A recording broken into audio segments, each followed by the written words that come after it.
Muito obrigada, gente. Já estava aqui ouvindo vocês entrando no clima, né? Um dia bem bacana. Eu fiquei muito feliz em ter recebido o convite de vocês para participar, porque, enfim, já há muitos anos estou inserida no universo acadêmico, né? Aqui na FADBA, já há alguns anos, e aí é uma alegria poder estar falando para os universitários aqui, todos. E ainda mais, gente, um tema que se configura tão desafiante para nós, né? Nesse momento, nós estamos vivendo alguma coisa que é única na história do mundo, e eu imagino que para todos que estão aqui nos assistindo, deve ter sido um grande desafio experimentar esses últimos meses, de março até aqui.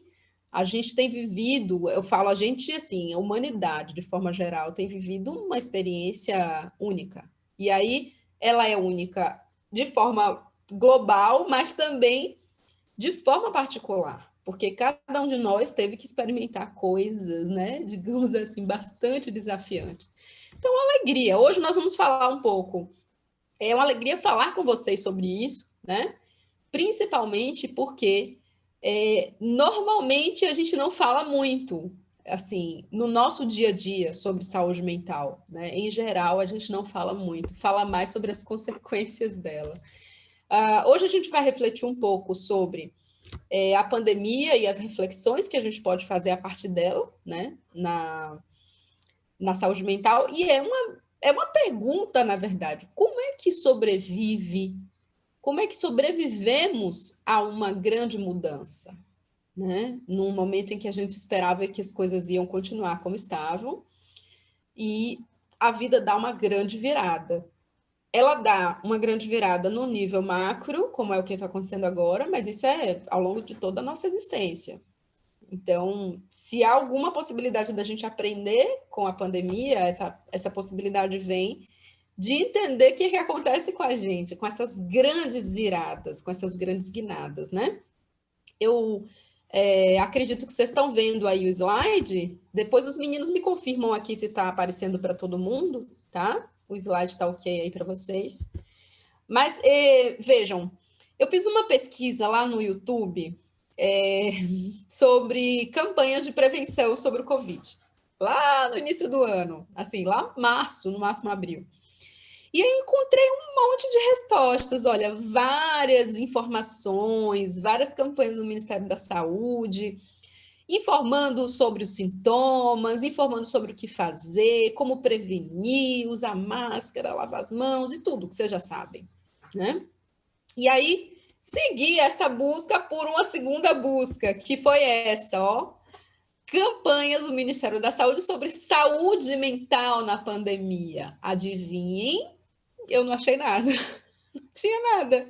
O Ministério da Saúde do Brasil, ele se orientou muito para falar sobre o próprio Covid, mas a gente quase não encontrou, assim, não encontrei. Se vocês quiserem fazer a busca de novo aí, vocês me falam pelo chat, tá? Mas não encontramos. De fato, uma campanha sólida e consistente para nos ajudar a lidar com saúde mental na pandemia. Só que qual é a pergunta que eu faço para todos vocês, gente? Quem não adoeceu um pouco na pandemia? Eu gosto muito de um psicanalista chamado Contardo Caligares, e lá no iniciozinho da pandemia, onde estava muita gente apavorada, vocês lembram disso? Um monte de gente foi comprar papel higiênico, estoque, né? Em casa, essa história ficou aí em todos os jornais. E o Caligares falou assim: vamos compreender o que é normal nesse momento? Normal é dar uma pirada. Se a pessoa lá em março, abril e maio não deu uma pirada, é porque tem alguma coisa muito estranha, ela não está conectada com o que está acontecendo, né? Porque era tão grande, eram medos muito grandes. Saúde, né? Saúde, integridade física minha, saúde, integridade física dos meus familiares, emprego, sobrevivência, crise financeira, foi muita coisa para a gente dar conta. Então, só que ninguém falava sobre o assunto. Como é que a pessoa está dando uma pirada e não se fala no assunto, não se abre essa temática?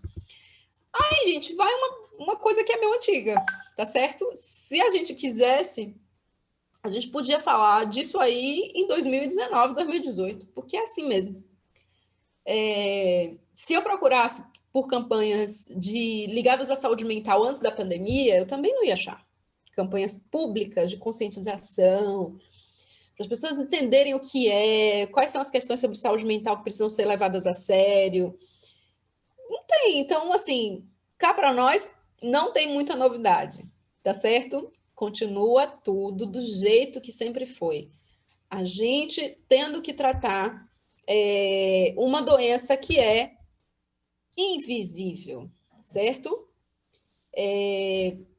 Vejam bem, vou até dar uma consertada aqui, peraí. A grande questão é como eu posso tratar uma doença visível e como eu posso tratar uma doença que é invisível. Já se perguntaram isso? Por quê? Existe um protocolo, correto? Para você tratar uma doença. Veja bem, esse protocolo é assim. Primeiro você tem o sintoma. Aí você reconhece esse sintoma, ok? Você reconhece esse sintoma da seguinte forma. Porque tem campanha avisando. Eu vou dar um exemplo para vocês. Se você acorda de manhã com dor nos olhos, febre alta, dor nas articulações, vocês já podem imaginar o que é? Aí vocês vão dizer com vocês. Dengue, pode ser dengue, zika ou chikungunya, que tem esse conjunto de sintomas. Por que todo mundo sabe disso? Praticamente todo mundo. Tome-lhe campanha, muita campanha, tá certo? Na televisão, no YouTube, onde quer que vocês forem, tem uma campanha do Ministério da Saúde alertando sobre o sintoma. Numa doença que você reconhece o sintoma, você percebe o sintoma para procurar apoio médico, né? Então, eu busco o apoio médico com base nisso. Aí tem todo um protocolo que vocês estão vendo nesse slide. Tem ajuda médica, tem os exames, se confirma a doença, faz um tratamento, se engaja no tratamento, não adianta também, o médico vai passar o receituário, mas você tem que usar. E, por fim, você se recupera. Nós, em saúde mental, vivemos uma batalha imensa, gente, muito grande, porque a maior parte das pessoas não conhece os sintomas ligados a uma doença mental, e, por isso, fica muito difícil seguir um protocolo, né? Então, eu digo a vocês que é uma profissão muito gratificante, por um lado, mas, ao mesmo tempo, é uma profissão muito desafiante a nossa, de psicólogos, e dobrou agora, na época da pandemia. Por quê, gente? Porque quando você tem uma questão em saúde física, vou dar um exemplo para vocês muito comum. Uma dor no estômago. Você normalmente não passa tanto tempo ignorando isso, certo? Se você ignorar uma dor no estômago, vou fingir que não está acontecendo nada, vou continuar vivendo minha vida numa boa. Essa dor no estômago vai evoluir e vai evoluir para uma gastrite, e de repente para uma úlcera, e de repente para um câncer no estômago. Em saúde mental, as pessoas não ficam sensíveis a seus corpos e às suas mentes, e aí eu vou falar para a galera que está aqui me vendo, para os universitários, que de repente percebem que tem alguma coisa estranha. Já dormem menos que o comum, não conseguem dormir tanto, estão mais irritados, têm mudança no apetite, já deixam de ter um pouco de interesse no que tinham antes, ou começam a ficar muito preocupados, o tempo inteiro preocupados com tudo, perdem a confiança em si mesmos. Tudo isso são sintomas que indicam alguma direção, né? Mas a maior parte das pessoas ignora. Então, eu costumo receber pessoas que estão se sentindo assim há anos, há 10 anos, até beirar o limite do insuportável, é quando elas vão procurar, ou às vezes até a família que faz isso para elas, né? Então, veja, no consultório, o médico diz assim, você está com dengue, agora você vai descansar, tomar líquido, e a sociedade responde a isso de maneira, bem confortadora, vai para a cama, não precisa trabalhar, está com febre, numa boa. Quando é em saúde mental, se você vai para um médico e ele te diz que você está com depressão, e diz assim, olha, você vai tomar remédios, medicamento e fazer terapia. A sociedade fica chocada. Não é possível. Não. Você não pode estar com doença. Você não precisa de medicamento para isso. Muito menos de terapia. Levanta, vai trabalhar. Agora, pensa você fazendo isso com uma pessoa que está com 40 graus de febre. Não é meio ridículo? Imagina uma pessoa com um diagnóstico de pneumonia, por exemplo, em cima da cama, que não consegue levantar. Você não manda essa pessoa levantar e trabalhar. ter força de vontade. Você não manda alguém que está com pneumonia, aí eu vou para a parte polêmica, orar. Você pede para ela tomar os antibióticos dela e orar para ela se recuperar rápido. Em saúde mental, gente, parece que a chavezinha da gente muda. Eu não sei dizer a vocês o que é, não. A gente tem uma chave mental que muda. Falou em doença mental? Não pode, não deve, não tem condição, né? Então, isso é, de fato, um desafio para nós como sociedade, né?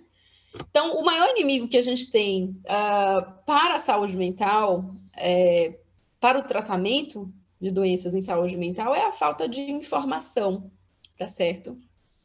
Se tivéssemos informação sobre os sintomas, como prevenir, qual o tratamento, quais são as possíveis causas, certamente a gente estaria mais blindado a questões de saúde mental. Eu vou perguntar para vocês aqui, quem de vocês não conhece alguém que deu uma bad, como a turma costuma falar, né? Que fez uma bad nessa época de pandemia? É difícil a gente encontrar alguém que não tenha enfrentado um grande desafio emocional. Mas as pessoas continuam fazendo o que sempre fizeram, acreditando que é força de vontade delas sair desse quadro. Quando eu digo a vocês com toda certeza, não, você precisa de informação, tá? Então aí eu estou indicando 3 livros muito legais, tá certo? Inclusive, gente, um deles é da editora Nas Press, que é da nossa igreja, né? Esse livro azul aí embaixo, A Arte de Pensar, é um livro do Needley. O Needley é um excelente cientista, e esse cientista, ele traz para a gente uma série de alternativas para compreender a prevenção em saúde mental, né? Então, é muito bacana, eu super indico esse livro. Não estou ganhando nada da CPB, mas vende na CPB, da cidade de vocês aí, provavelmente, tá? Como sair da depressão também é do mesmo autor, e aí tem uma prevenção mais escancarada, vocês vão achar coisas interessantíssimas nesse livro. Por exemplo, a importância da música na prevenção em saúde mental, e eu já vou entrando aqui na coisa mais prática, né? De como vocês podem se cuidar nesse cenário de pandemia. A importância da música, a importância de dar um tempo disciplinado para você cuidar de si mesmo ou de si mesma, evitar essa vida meio pobre de trabalho, faculdade, casa, ou só faculdade, casa, tá? Por quê, gente? Porque a maior parte das pessoas que adoecem tem esse tipo de vida. Vou dizer a vocês de cara, tá certo? São vidas muito, como é que eu posso dizer? Muito pobres, tá? O que eu chamo de vidas pobres? São vidas que envolvem uma, digamos assim, um padrão de atividades direcionadas para poucas coisas. Então, se você tem uma vida que é trabalho-casa ou faculdade-casa, por exemplo, nessa época da pandemia ficou meio ruim. Por quê? Antes você podia evitar alguns problemas de casa, saindo com os amigos, né? Quando a coisa estava meio tensa em casa, dar uma, sei lá, dar uma escapada e para um lugar outro. Aqui no isolamento social, todo mundo teve que se fechar em casa com as suas próprias famílias. E aí não deu para fugir de alguns conflitos, né? De algumas questões que estavam até debaixo do tapete. Por anos, eu acho que a pandemia foi uma caixa de Pandora que foi aberta para todo mundo ter que lidar com questões que estavam escondidas, guardadas, porque a gente usava outros mecanismos para lidar com essas questões antes da pandemia. Então, a vida pobre é quando você faz poucos investimentos em outras áreas, e aí o Needley vai falar disso de maneira muito interessante, tá? Invista, aprender um instrumento musical, praticar jardinagem, ter um animal de estimação, procurar um psicólogo se a coisa perdeu um pouco o controle, né? Claro. E esse primeiro livro que está aí, que é o Do Céu e das Flores, Vença a Depressão Antes que Ela Vença Você, é um livro maravilhoso, tá certo? Incrível. Ele foi feito por um autor que é referência no mundo no tratamento da depressão e da ansiedade. Então, é um livro que eu super indico. Vocês anotem aí, tá? E deem de presente. Bom, o cenário parece desolador, né? Puxa, as pessoas não se cuidam, não conhecem a si mesmas, não são sensíveis a procurar ajuda quando o assunto é saúde mental, mas, queridos, é um caminho possível, tá certo? A recuperação é um caminho possível através de algumas armas que a gente pode utilizar para isso e que continuam sendo eficientes na pandemia. Algumas. É até meio polêmico aqui. Algumas, porque eu digo a vocês que a psicologia vai se reconstruir depois da pandemia. Nós vamos ter que pensar novas alternativas para lidar com isso que vai transformar a mente de todo mundo, não tem jeito, não vai continuar igual, tá? Bom, mas antes da pandemia, a psicologia já vinha numa direção bastante interessante, tá? E aí eu queria dividir com vocês algumas dessas abordagens e o que é que elas fazem para ajudar vocês a refletirem também um pouquinho, né? Nisso. Numa primeira etapa, a psicologia, dentro da abordagem que eu mais atuo, ela trabalhava muito no sentido de reestruturar pensamentos equivocados. Então, quando alguém pensava assim, por exemplo, num seminário de faculdade, ai meu Deus, eu não vou conseguir, não vai dar certo, eu vou passar vergonha, eu vou vaguejar, vai dar branco. A gente entendia isso como um pensamento catastrófico que gerava uma série de reações físicas. Então, não sei quantos de vocês aqui já tiveram crises, né, mais assim, de ansiedade por conta de provas, apresentações, de seminário, ou outros desafios da vida acadêmica. Mas é muito comum, tá certo? Bastante comum, inclusive. Então, como é que a abordagem da psicologia, que hoje é mais referenciada cientificamente, trabalhava com isso? Ajudando essa pessoa a reestruturar esse pensamento, que inicialmente era um pensamento exagerado, tá certo? Só que à medida que o tempo foi passando, a psicologia passou a achar mais interessante a relação que eu tenho com esse pensamento do que necessariamente corrigir esse pensamento de alguma forma. Porque pode ser que esse pensamento esteja certo em alguma medida, né? Então é muito mais interessante, de repente, eu aprender a lidar com algumas emoções desagradáveis do que necessariamente mudar a forma como eu penso. E aí é aí que eu acho que a pandemia vem para dar uma ajudinha nessas transformações. Por quê? Quando você saía de casa lá em março preocupada ou preocupado em pegar o Covid e de repente ter uma complicação mais grave, você não estava distorcendo, né? Quando você tinha preocupação com sua própria vida, com o sustento, com a continuidade do trabalho, da faculdade. Eu tenho um monte de alunos formandos que, por exemplo, não sei se tem alguns deles aqui, se tiveram um beijo grande, meus alunos da FADBA, queridos, tiveram que adiar a formatura, por exemplo. Vocês já pensaram que é isso? Você começar o ano pensando na sua formatura, já todo orientado, organizado, de repente, não, vamos mudar a data. Essas grandes transformações e mudanças são coisas que a pessoa não está distorcendo, é real. Você tem alguns perigos e algumas mudanças drásticas que são reais. Então, enfim, nós precisamos entender algumas possibilidades de mudança nessa trajetória que a psicologia fez até aqui, tá? Temos mais alguns minutinhos, vou tentar correr para chegar no máximo que eu puder. Muito bem. Primeira coisa é entender que comportamentos eu tenho que são compatíveis com o adoecimento psíquico, tá? O adoecimento psíquico, ele se estrutura em 3 áreas. No meu comportamento, ou seja, na minha vida, nas minhas atividades, no que eu penso e em como eu me sinto. Dessas 3 formas, eu posso desenvolver um adoecimento. Por exemplo, uma pessoa ansiosa geralmente é sobrecarregada. É muito difícil você ver um ansioso que não é sobrecarregado, certo? Ele toma muitas coisas para si. Exemplo acadêmico, tem um trabalho para fazer, o ansioso normalmente toma tudo para si, porque ele não aguenta esperar que o colega faça. Ele não lida com isso. Ele não imagina, por exemplo, ser possível administrar uma nota mais baixa porque o colega fez alguma coisa que não era o ideal. É muito comum, tá certo? Eu aposto que tem gente rindo aí que é assim mesmo, né? Então, como é que você reestrutura o seu comportamento na direção de saúde mental? Você vai deixar de se sobrecarregar com as coisas e delegar algumas. Só que isso, às vezes, é muito desafiante. Na maior parte das vezes, a gente precisa de um profissional para fazer isso, para nos ajudar, tá? Então, uma vida com comportamento mais, digamos, compatível com a saúde, precisa envolver atividade física, por exemplo, a prática de um esporte religiosamente. Queridos, o esporte ele é o principal aliado no tratamento em saúde mental.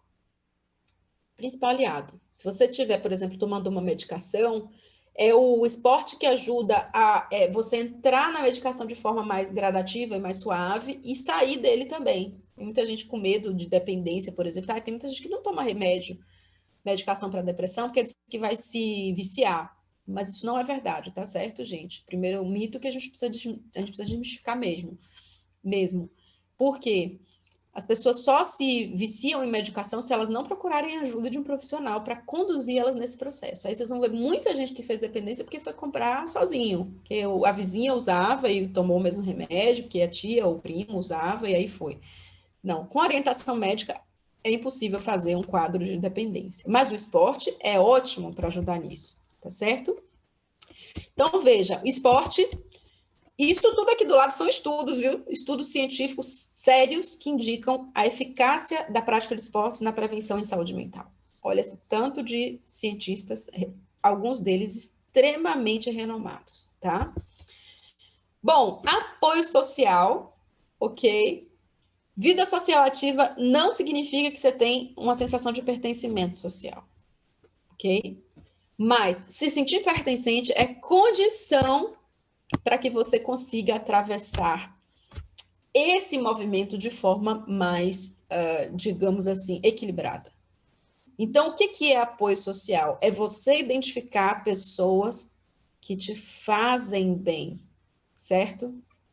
Identificar as pessoas que são, que agregam. Então, o que eu quero dizer com isso?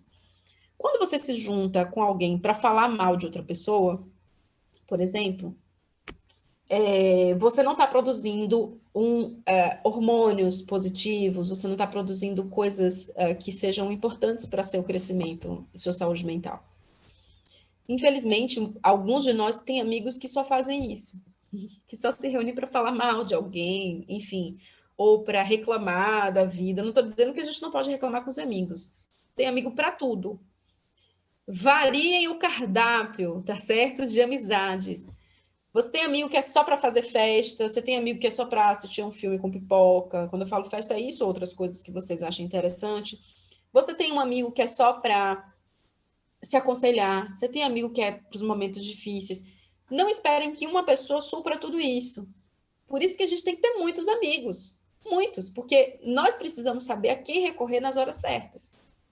Vocês entendem? Então, quando você quiser uma vibe positiva, você não vai ligar para a pessoa que só reclama. Você vai ligar para alguém que é uma vibe positiva, que conta piada, que é engraçado, que é legal, que é gente boa. Vocês entendem? Mas o movimento dessa coisa do senso de pertencimento é essencial para a nossa construção, tá? Outros achados científicos estão lá naqueles 3 livros que eu indiquei para vocês, num deles. É sobre jardinagem, tá certo? Estudos interessantíssimos sobre o efeito da jardinagem em prevenção e saúde mental.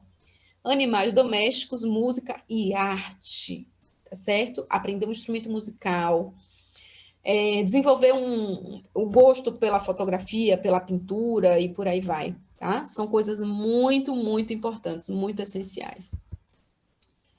E outras coisas que são bacanas também, que infelizmente o tempo não vai permitir a gente avançar. Depois eu vou pedir para os meninos, por favor, indicarem aqui no chat para mim quanto tempo eu tenho ainda, tá bom, garotos? A gente vai abrir acho que 10 minutos, né, para perguntas.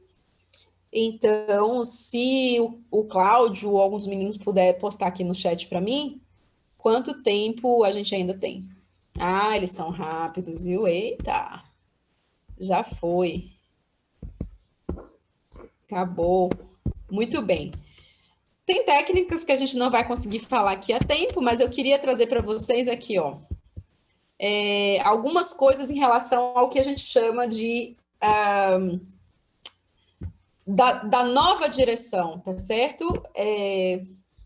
1 minuto, 2 minutos. Ah, tá. 2 minutos e perguntas. Dá tempo, Claudinho, viu? Muito bem.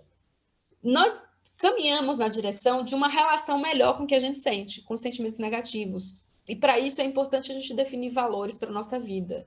Foi escrito um livro da Bronnie Ware chamado Os Top 5 Arrependimentos das Pessoas Perto da Morte. E ela descobriu o seguinte, olha aí, tem um exemplo bem legal, tá certo? Ela acompanhou pessoas em fase terminal, e essas pessoas em fase terminal, elas acabavam por revelar quais eram os grandes arrependimentos que elas tinham na vida. E a partir disso, se desenvolveu uma abordagem em psicologia. Primeiro arrependimento. Eu desejaria ter tido coragem de viver uma vida verdadeira para mim, não a vida que os outros esperavam. Segundo arrependimento, desejaria não ter trabalhado tanto. Terceiro, queria ter tido coragem para expressar meus sentimentos. Quarto, desejaria ter ficado em contato com meus amigos. E quinto, desejaria ter me permitido ser mais feliz. O que eu quero dizer com isso? A gente precisa ter cuidado em como a vida vai nos distanciando dessas coisas que são essenciais. Então, eu convido vocês a perguntarem hoje, se vocês estivessem com um quadro terminal e alguém perguntasse para você isso, quais são os seus maiores arrependimentos? Pensem com carinho nessa lista de vocês. Por quê? Vocês podem estar vivendo uma vida contrária ao que vocês desejam. Eu desejo ter uma vida mais leve e relaxada e estar sobrecarregada ou sobrecarregado de coisas. Eu queria viver em paz. E aí briga o tempo inteiro porque quer as coisas do seu jeito. Então, veja, lidar com emoções desagradáveis é parte da vida adulta. A gente tem só que escolher as emoções que nos levam para perto do que a gente quer. E aí alguns cientistas estão dizendo que é isso que vai nos conferir saúde mental. E na pandemia, gente, é isso aí, porque na pandemia não tem como não lidar com sentimentos desagradáveis. A gente pode até evitar isso antes da pandemia, mas agora não dá mais. Agora a gente tem que lidar com essas emoções ruins, mas experimentem emoções ruins que levam vocês na direção do que vocês querem. Bem? Muito bem, queridos. Vamos às perguntas, Claudinho. Uma frasezinha só para fechar. Há 3 coisas para as quais eu nasci, para as quais eu dou minha vida. Nasci para amar os outros, nasci para escrever, nasci para criar meus filhos. O amar os outros é tão vasto que inclui até o perdão para mim mesma com o que sobra. Essa é uma frase da Clarice Lispector que eu queria deixar com vocês. Muito bem, é com vocês aí, viu, garotos? Temos perguntas? Claro. Oi, tudo bem? Tudo bem. Olha, foi ótimo. Na verdade, tem sido ótimo ouvir e estamos mais animados e saudáveis aqui. A galera está mandando algumas perguntas, eu quero já começar compartilhando aqui com você e para que você possa responder para nós. Bom, certo. Essa aqui é da galera que é bom amigo e às vezes sofre passa uns problemas. Olha, eu sei que temos que seguir o conselho de sermos bons amigos, mas até quando? Muitos se aproveitam da nossa nobreza. Se aproveitam da minha nobreza. Diz aí, o que é que a gente faz? Olha, eu gosto muito de usar a Bíblia como referência para tudo. E o mandamento central, ele diz assim, amar o próximo mais do que a si mesmo. É isso que diz lá? Ou vocês acham que a palavra como a si mesmo tem algum sentido? Você pode precisar entender qual é a lógica que acontece com você. Entende? Quando eu vejo uma pessoa que, por repetidas vezes, eu posso sim. Eu vou descompartilhar a tela aqui. Quando eu vejo uma pessoa que sucessivas vezes é vítima, por exemplo, de alguém que só faz mal, ou que só está buscando por interesse, eu me pergunto qual é o meu e o seu papel nisso, tá certo? Porque você pode ter, até hoje, atribuído isso às outras pessoas. Só que quando a gente entende relações humanas, a gente perde essa possibilidade, você entende? Porque se A, B, C, D, E são pessoas que você viveu, sempre se aproveitam, você precisa se perguntar de que maneira seu comportamento pode ajudar a isso. Por exemplo, aprender a dizer não. Quando um amigo que só pede o cartão e raras vezes paga a compra que ele fez, da próxima vez que ele pedir, o que você tem que dizer? Não, desculpa, mas não dá. Só que isso é difícil pra caramba, tá certo? Quer dizer não, gente, Ave Maria, envolve uma série de coisas. É por isso que talvez um profissional de psicologia seja a pessoa indicada para te ajudar nessa direção. Olha quando eu falei aí de lidar com sentimentos desconfortáveis. lidar, por exemplo, com a sensação de que quando você disser não para alguns amigos, eles vão embora. Okay. Isso aconteceu comigo ao longo da minha vida. Tá certo? Aconteceu. Quando você aprende a dizer não, você faz um filtro aqui. Ficam poucos amigos, mas esses que ficam são os verdadeiros. Tá certo? Se alguém que ouve seu não e não suporta, não dá conta de ser seu amigo, você junta as duas mãos e agradece a Deus. Assim, obrigada, Senhor, que foi livramento. Só que a gente não fica sofrendo, fica dizendo, não quero ser um mau amigo, porque diz não, mas calma lá. Você vai encontrar amigos, quando você aprender a dizer não, você vai encontrar os amigos verdadeiros. E os verdadeiros ficam. E todo mundo merece amigo verdadeiro, gente. Todo mundo. Muito bom. Então, vamos expandir nossa rede de amigos, né? Ter mais amigos significa mais possibilidades de encontrar os bons amigos. Tem uma pergunta aqui do Lucas Micael. Muito obrigado pela resposta. Acho que serviu aí para a turma. Como ser um agente motivador para uma pessoa depressiva? Então, muito ótima pergunta. Como é o nome dele? Lucas, né? O Lucas Micael. Lucas, ótima pergunta. Obrigada pela sua pergunta. Porque é o seguinte, muita gente acha que quando tem um amigo depressivo ou um familiar depressivo, é seu papel resolver a depressão dele. Aí vai a má notícia para vocês. Não, tá certo? Qual é o seu papel? Seu papel não é cobrar, não é exigir, é oferecer alternativa. Pronto. E não esperar que a pessoa vá feliz. Essa é a grande... Anotem, por favor, para não esquecer isso. Você vai chamar a pessoa para ir para a sorveteria, certo? Você vai obrigar ela a ir. Vai. Você vai. Vamos comigo, vamos. Eu tô aqui, tô ficar sentada esperando. A pessoa vai ser devagar, ela vai lentamente, ela vai com a cara feia, vai amarrada. Aí você vai levar ela na sorveteria, vai conversar um pouco, ela vai continuar com a cara amarrada. Mas se você continuar fazendo isso semana a semana, você vai ajudar essa pessoa a recuperar um pouco da endorfina perdida. Andar de bicicleta, dar uma caminhada, dar uma corrida. Você vai usar isso para qualquer coisa, assistir um filme. O que acontece com a maioria das pessoas? Elas têm a síndrome do Salvador. Elas acham que se elas oferecerem alternativa, a pessoa já vai melhorar no mesmo dia, na mesma hora. Não se enganem, tá certo? Você só vai oferecer alternativa sem cobrança e sem exigir que essa pessoa fique feliz porque você salvou ela. Não. Você vai ajudar em pequenas doses diárias, semanais, no tempo que você tiver, se você conseguir periodicamente oferecer para essa pessoa uma alternativa de conversar sem julgar, de andar de bicicleta, jogar um futebol. Esportes coletivos são ótimos. Vocês podem juntar os amigos e dizer que vão jogar vôlei, por exemplo, toda terça-feira. E essa pessoa vai amarrada, mas vai. Daqui a pouco ela vai saindo do quadro. Com a ajuda de um profissional, de medicamento, o seu apoio vai ser super importante, tá? Reduzam a síndrome do Salvador e coloquem-se na posição de alguém que pode oferecer algumas alternativas sem cobrança e sem esperar que ela melhore na mesma hora. Espero ter... Tem muita coisa para a gente falar sobre isso, mas no tempo é o que dá. Muito, muito obrigada por sua interação. A gente só quer que a senhora enfatize uma outra informação. Quais foram os 3 livros indicados? Estão perguntando aqui de novo. Aproveita e fala o seu Instagram, que teve gente que pediu. Queridos, por favor, sigam o Instagram. Vocês não vão se arrepender. Eu vou falar primeiro do Instagram. @coletivoviver. Certo? @coletivoviver. @coletivoviver. Todo mundo seguindo lá. A gente mantém muita informação interessante sobre saúde mental. É uma rede fundamental para vocês, tá? E os 3 livros? E, na verdade, é um coletivo, não é uma página minha. É um coletivo de voluntários do Brasil inteiro que mantém essa página. E você tem algum perfil no Instagram? Também divulga aí pra gente, que o pessoal quer te seguir. Não, eu não tenho. O meu perfil profissional ligado à psicologia é exatamente esse. E o pessoal? Mas, de vez em quando, eu apareço lá em lives. Vocês vão poder me seguir lá. E tem algum pessoal? Eu administro a página. Ok. E aí, o que a gente ia falar? Os 3 livros que pediram. Os 3 livros.